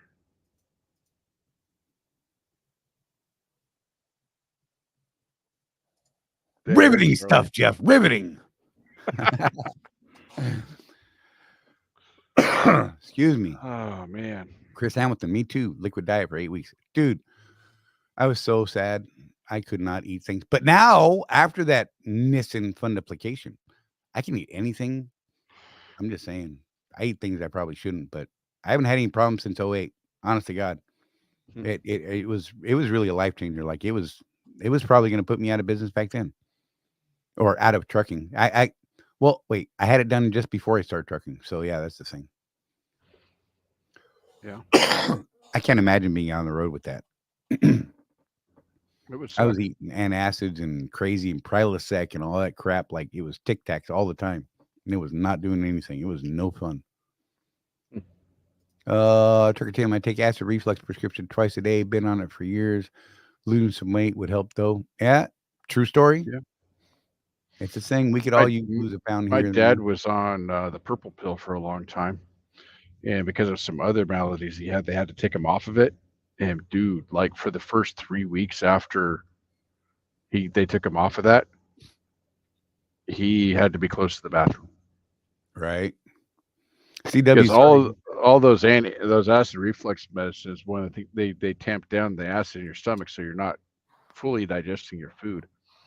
So they take that off of it, and all of a sudden he's got stomach juices again. Right. Oh yeah. CW said just lost a friend with stomach cancer. He always thought it was acid reflux. Yeah. So don't let these things fester, man. Get out there and look at them. Take a look. Look, I know it sucks. I know it sucks. And I'm not You a know, great person for going to the doctor either. a lot of dudes die because we don't tell our doctor what's going on. Right? You know, a lot of businesses die because guys aren't talking about the problems and issues they're having in their businesses.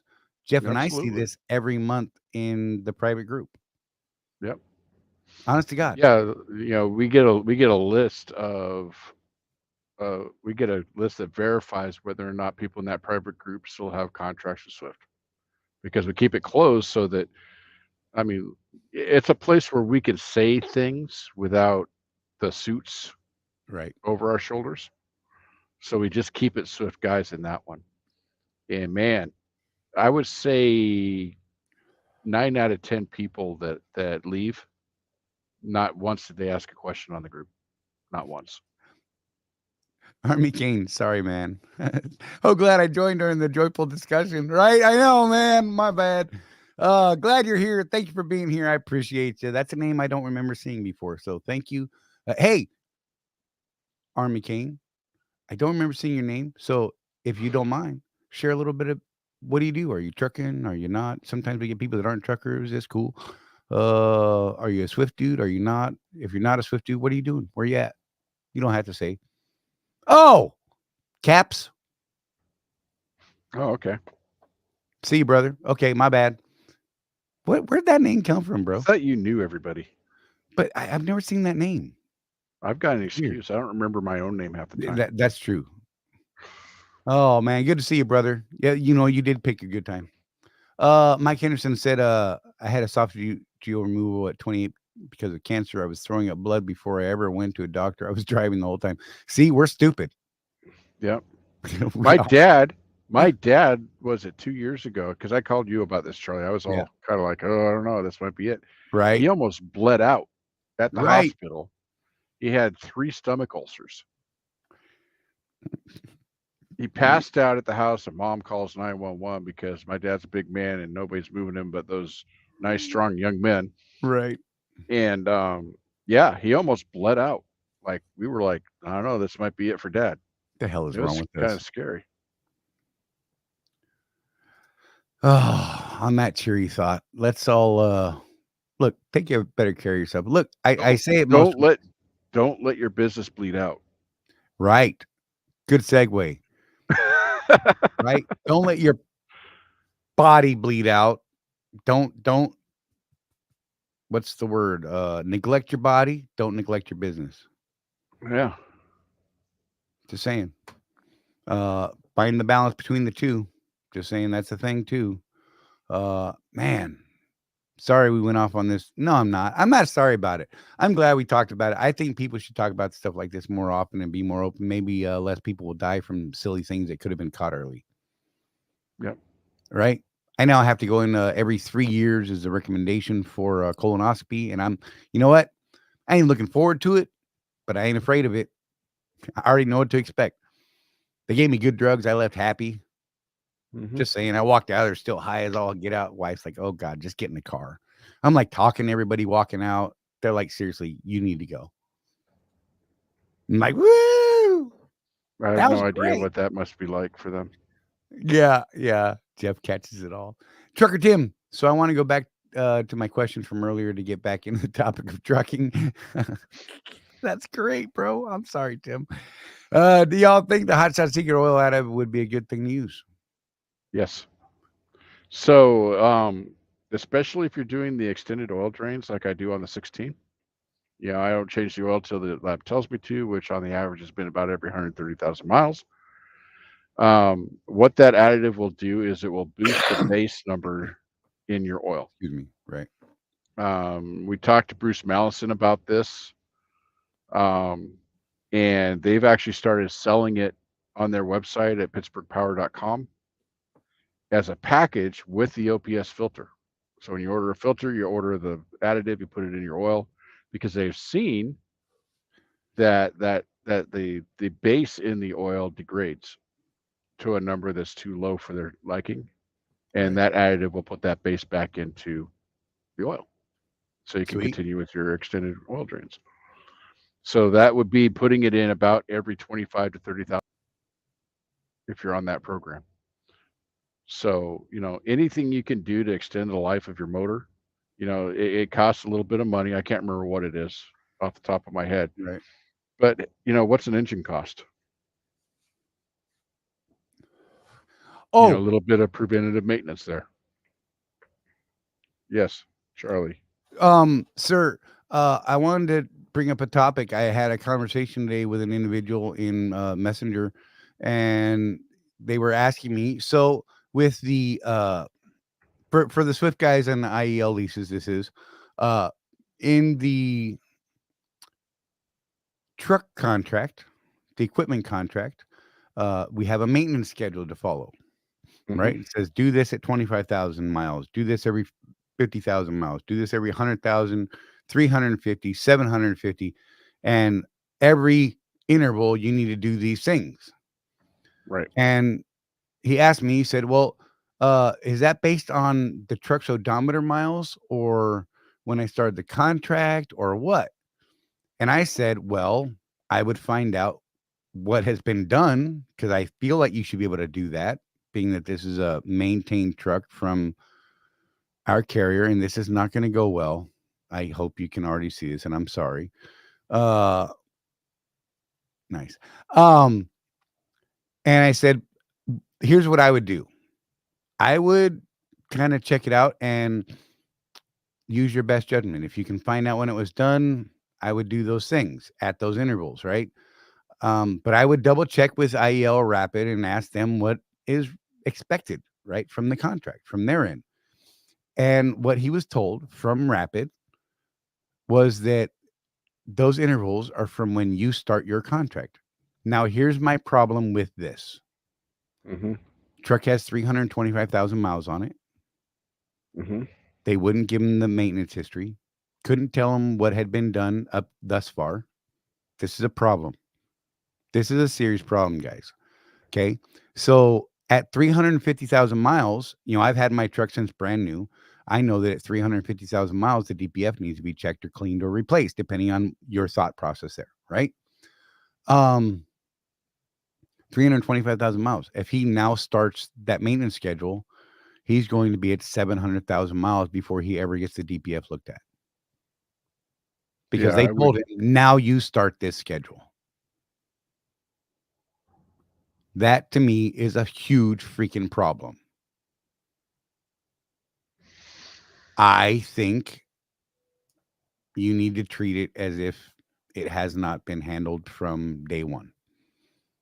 Right. So it's going to suck. And whether you do it or not, sir, you know who you are. Whether you do it or not, that's on you. And I get it. I get it. And thankfully you have that MRP warranty, right? Because when that motor pops, you get a motor. Yep. Just saying.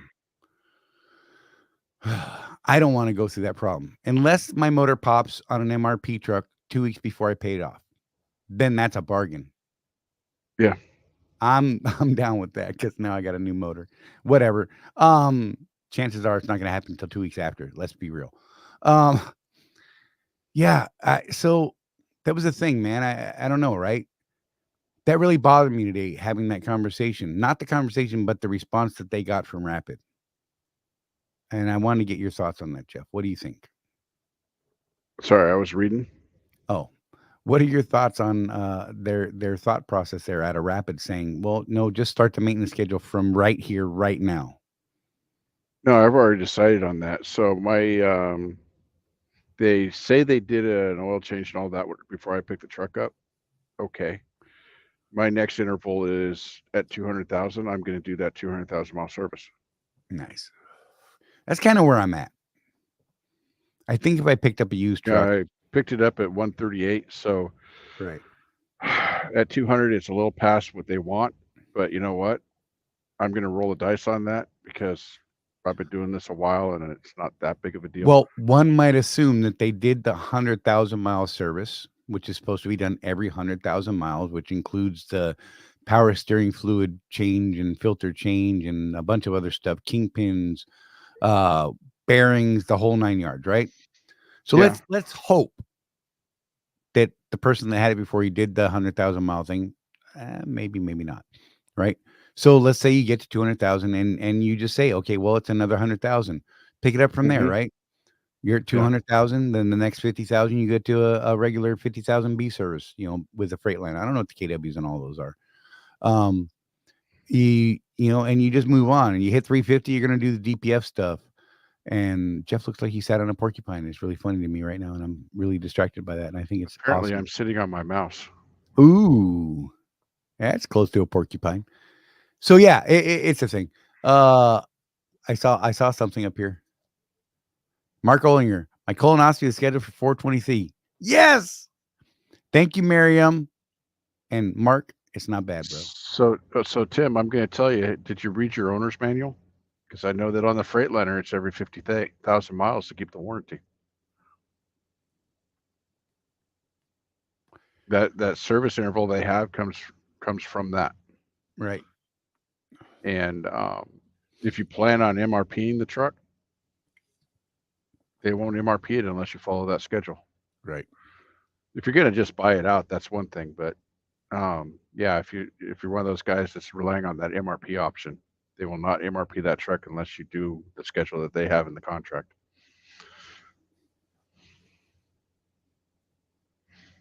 Oh, he's outing himself. Josh McLean was the person I had the conversation with today. Yeah, DPF cleaning isn't that expensive. I did it on my 13 Freightliner. He said, yeah, left a bad taste in my mouth, that conversation. I feel you, man. Mouth, well, not month. Excuse me. Oh, my Lord. Yeah, it's a thing, man. And I don't know, Josh, it would suck right now just because you're so damn close, but I don't know, man. I would feel weird not doing it. CW, hope the doctor you have, Mark, doesn't have a funny bone. My first physical, the doctor had a fake hand. He put it on your shoulder and the real hand on the other shoulder. Then suicide his finger up. Oh, hey, that's funny. Yeah. That is hilarious. Not gonna lie. So Tim bought his truck out in July, so he's clear. Yeah. So I hope you're considering the OPS EcoPure bypass filtration system. I have it on my 16. When you do that, you take an oil sample every 25,000 miles and you send it to the lab, and they tell you exactly when to change the oil. Right. You might be happy with that. It's good stuff. I like it. Life on 18 wheels. What's up, buddy? Look, even CW got Donna laughing. That's funny. So yeah, hey, if we've gone completely off the rails and there's something you guys want, and maybe we missed something in the chat, it's always possible. Drop it in the chat and we can talk about it. What are you talking, bro? That's still good smokable cigar, man. What the heck, Wimpy? Smoke that thing down to the nub. Look, it's not even burning my fingers yet. Man, picking on me. Isn't that a thing? You know, if your fingers ain't black by the time you're done, you wasted Right? money. Exactly.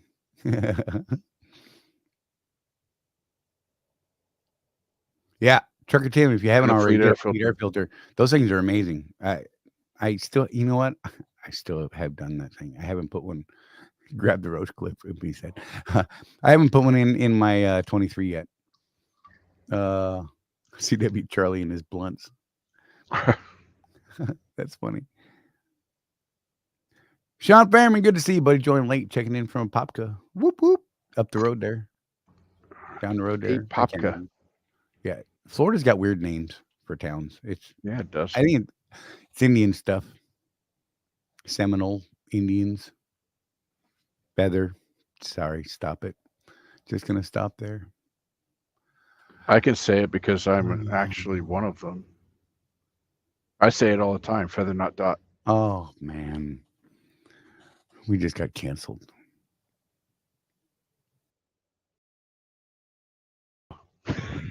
That's funny. Come on, that's hilarious. Oh, It's mildly entertaining. look at Donna's. Look at Donna, Jeff.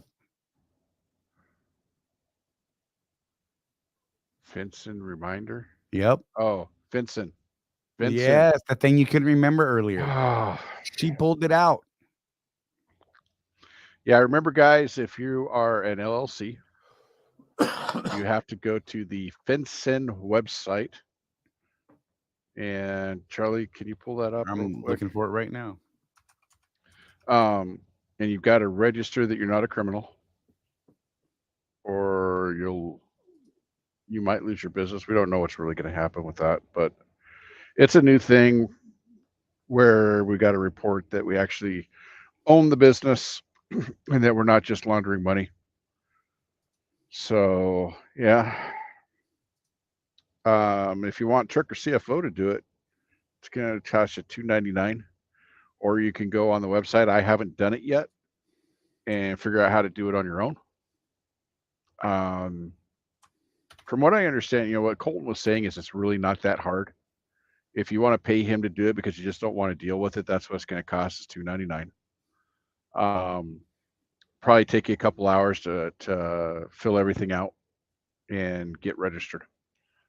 And yeah, just hit that website and go check it out. Get it done. We have until December 31st. If you filed for your LLC before the last day of the year in 23, if you're a new LLC, you've got 90 days to get that sucker done. So, well, you're a young man though, Trucker Tim. Yeah. We're old guys. You're It might right, take us right. a minute. I mean, I like Colton. He's become closer to a friend than just a business partner now for me. But I told him, I said, well, if I could figure it out, Colton, I'm not paying you $300. And he said, fair enough.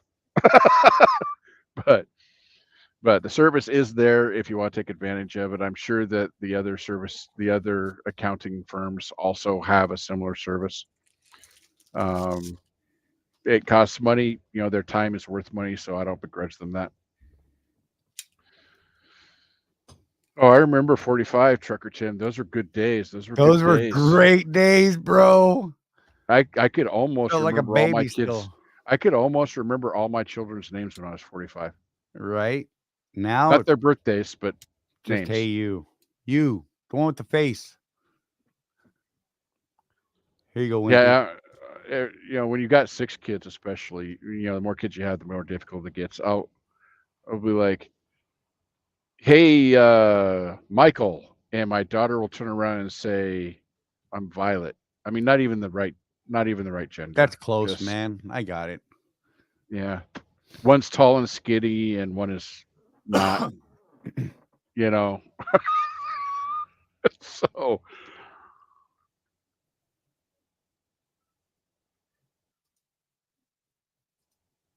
I canceled you. You're welcome. Okay. Hey, I tell you what, Violet will take you out. Oh, no joke. No joke. Trigger Tim, what's special about the Fleet air filter? It is a reusable filter that you basically wash every so often.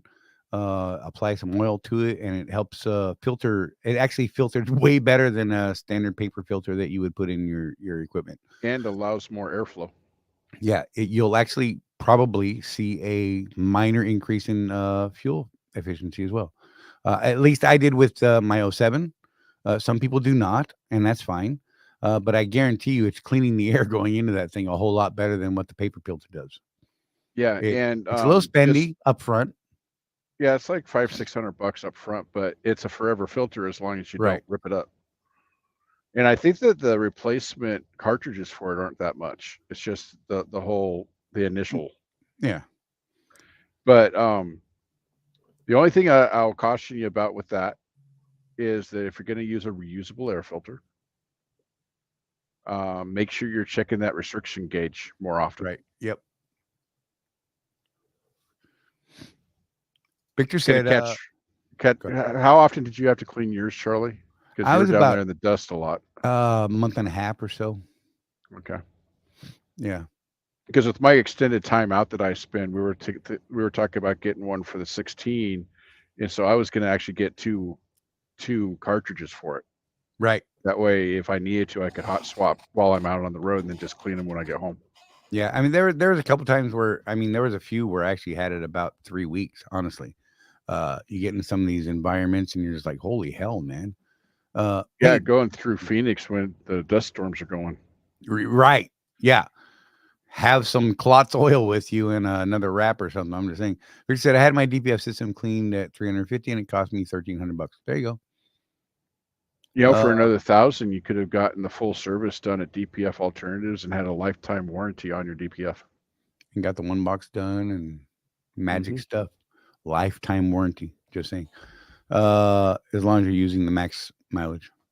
Yeah, that's going to be interesting on yours, Charlie, because you've been using max mileage on that truck since day one. I'm kind of excited to have my DPF and one box removed to check them.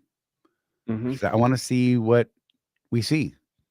Yeah. As opposed to folks who haven't been using it. You know what I mean? There Yeah. should be a visible difference from everything I've ever heard. I just want to see it personally for myself. Well, you saw mine. The pictures of mine are still up somewhere on Yep. the Facebook page, and that's with 700,000 miles on it. It had been cleaned twice. The old Right. the old bacon, bang, bang, bang. Yeah. And then I took it to the DPF Alternatives guys, and they made it look like it was brand new again. So CW still could read without glasses at 45. For real. Like legitimately. yeah, It's not fun. However, my prescription went down on this time. I went from a 2.25 down to a 2 with this prescription. Figure that out. I don't know. oh nice. You know what? Maybe I'm regenerating. Maybe I can regrow limbs now. I should cut off a finger. Wait. That's probably a bad idea. I would not recommend it. Dang it. I could cut off the wrist that no longer bends. Maybe I could get it. Probably not. It's probably going to be a failure on my part. Oh, there it is. I was going to, because of the untasteful joke that I told earlier, I'm just going to, probably can't see it because of the bright light, but that is my card that says that I am actually a registered member of the Cherokee tribe. So I get to tell jokes like that. There you Charlie. go. Okay. Whatever. I'm just saying. Okay. And by the way, if you have Native American ancestry and you have children, I know a lot of people don't think about this. Get them registered with the tribe that your bloodline is through, because there are some really cool like scholarships and stuff that just go to Native American kids. Right. And I know that our tribe, which is the Cherokee tribe, not all of the scholarships get used every year. There's always money left over. So it's, it's not like you're going to be taking money away from a res kid, right. Because it's an underutilized program. So yeah, something to help you out maybe a little bit. Plus it's kind of cool. I grew up, my dad used to take me to the powwows and stuff up in the Northwest. And I don't know if people that aren't involved in all this stuff don't know, but most of the tribes, we all get together and, it doesn't matter what tribe you're from. It's like, hey, brother, come over here. Let's do the dance and we'll show you our stuff. And yeah, there's a lot of intercultural learning that can be done if you really get into it. That's kind of cool.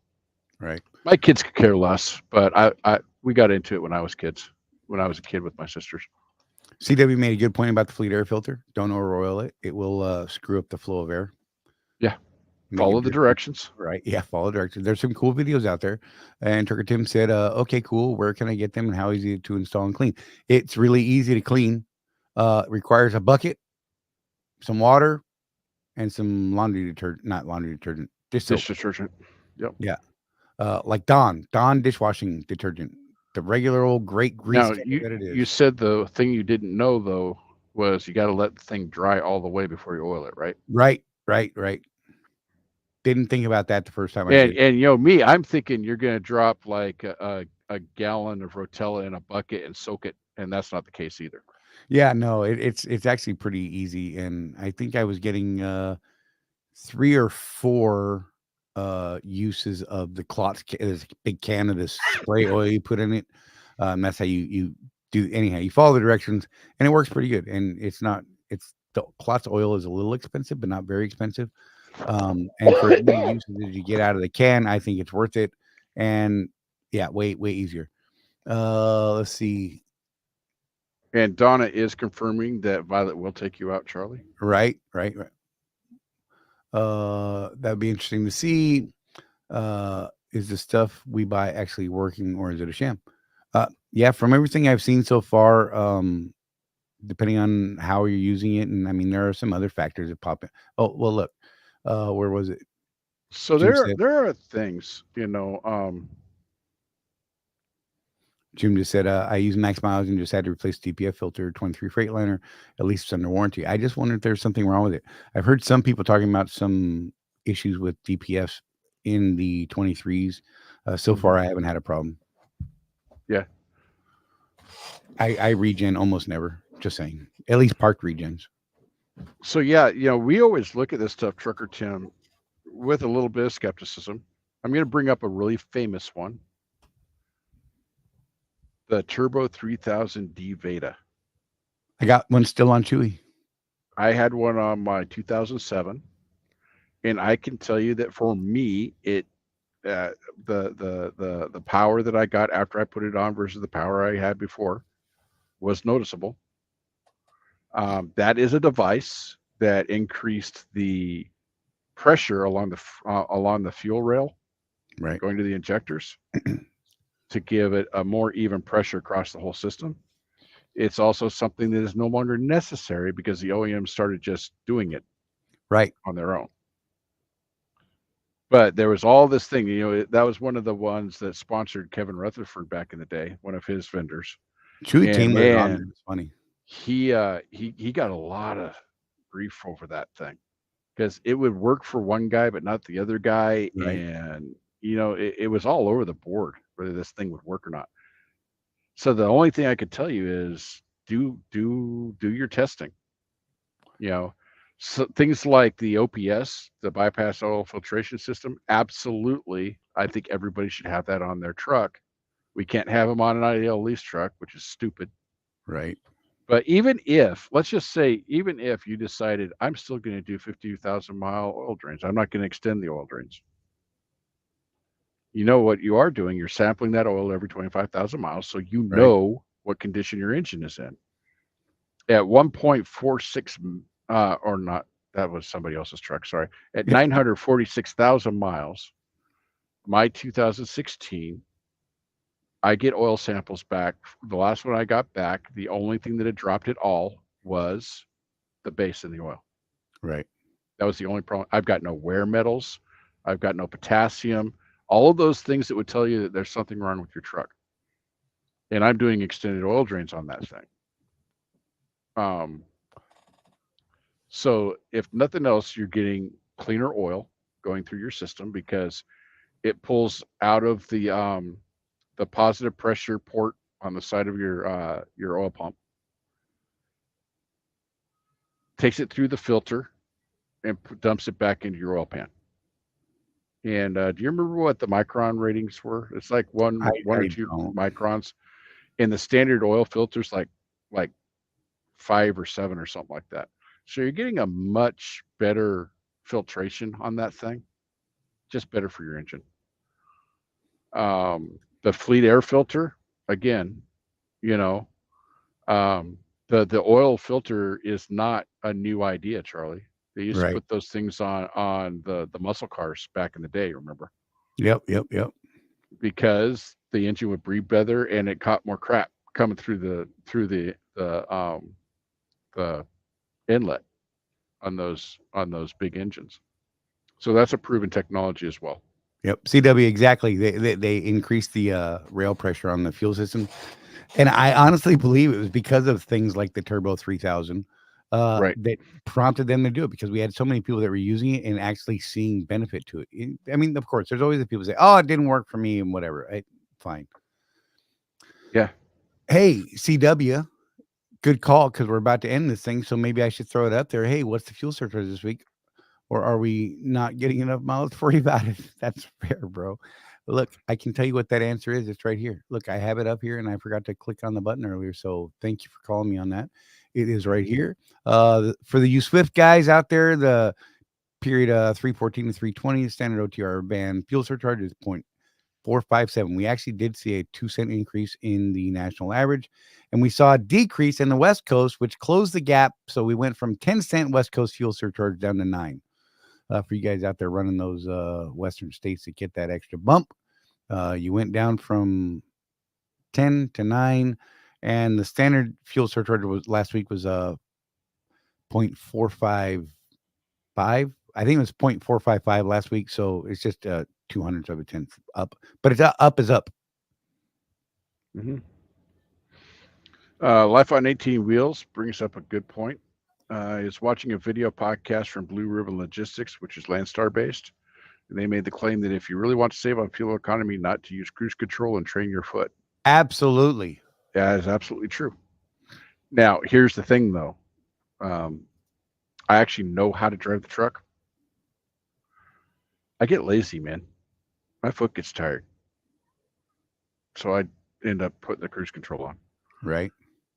But, one of the things you need to have, 2 things actually, that you need to have to really train your foot. You need a boost pressure gauge and a pyrometer. Yeah, you need real good feedback to learn. You need good feedback so that you can see in real time what your engine is doing. And you can figure out where it likes to live, like we like to say, figure out where it likes to live. Most of the Swift trucks do not have a full suite of gauges. Right. But you could go to the Iowa 80 or just go to lesstruck.com, Kevin Rutherford's website, and get the scan gauges KR. That plugs directly into your what they call it, that ECM, the little the data ECM port, little data port by your foot, plugs into that, and any sensors that are on your truck, that thing will read them. So the sensors are there for all these gauges on these newer trucks. There is a pyrometer sensor. There is a boost sensor. All that gets fed into the ECM because these electronic engines are constantly tuning. Right. They need based that on that information. data. So the data's there. You just need to be able to grab it. Right. And last time I looked at those, Charlie, I think they were like $250, Something like that. $300, Yeah. something like that. And it's all plug and play. True story, CW. He said most people don't know what a pyrometer gauge does. Yeah. Education. Let's learn some stuff. But yeah, you can get better fuel mileage on the foot than you can on cruise control. Yep. But you got to do it right. I am more likely to do that when I'm driving the mountains, Charlie. I was a lot better with that. Yeah. I was a lot better with that in Chewy with my 13 speed. Mm-hmm. I loved to do it. And then I just got lazy over time, honestly. And I actually saw the fuel mileage hit from it, going back to just cruise all the time, right? Right. Letting it muscle in 100% throttle to go up that little mild hill, the rolling hills. And yeah, it was a bad thing, but whatever. So yeah, we're coming up on time. Last call, y'all. Yeah. I don't even know if we have time. If you can get one in, we'll answer it super fast. Look, Jeff, you got anything you want to throw out there real quick? Hey, we did not put out a new podcast episode this week. Had some things happen. We have a new episode coming out next week on podwheels.com. That will be episode 5, I believe. We're going to talk about a homework life balance thing. Yeah, I said that real well. Balance. Thank you. Good Lord. Balance. Broken. Just saying. And we've got a couple others that are coming out after that. Is it a myth or is it a necessity? Right. So yeah, I mean, if you guys don't mind, go over there to podwheels.com, check it out. Or look for Road Warrior Entrepreneurs wherever you like to listen to podcasts. Do us a favor if you do, leave some comments. Right? Yes. If you dig the episode, let us know, man. Give us some. We need some 5-star reviews, yo. Just saying. If you don't like it, don't do it. I mean, whatever. That's fine. Like and review it. Rate and review it. Share it. hit the like button here if you guys don't mind on the podcast as well. Definitely share this stuff, guys. It would greatly help us, and we would seriously appreciate it. With that being said, Jeff, we are 1 minute from the magic moment. So, you guys, I want to thank you guys for taking time out of your day, hanging out with us. Trucker Tim, thank you, buddy. He said, great show as always, guys. Thanks for the input, information, advice. God bless and stay safe. I'm going to just pass that on to everyone out there. Y'all be safe out there. Take care of each other. There's no one out here like taking care of us but us. Stay safe. Stay healthy, y'all. Right? Yeah. And we will see you right here, like every week, 6 p.m. Eastern time on Tuesdays. We'll see you guys next week.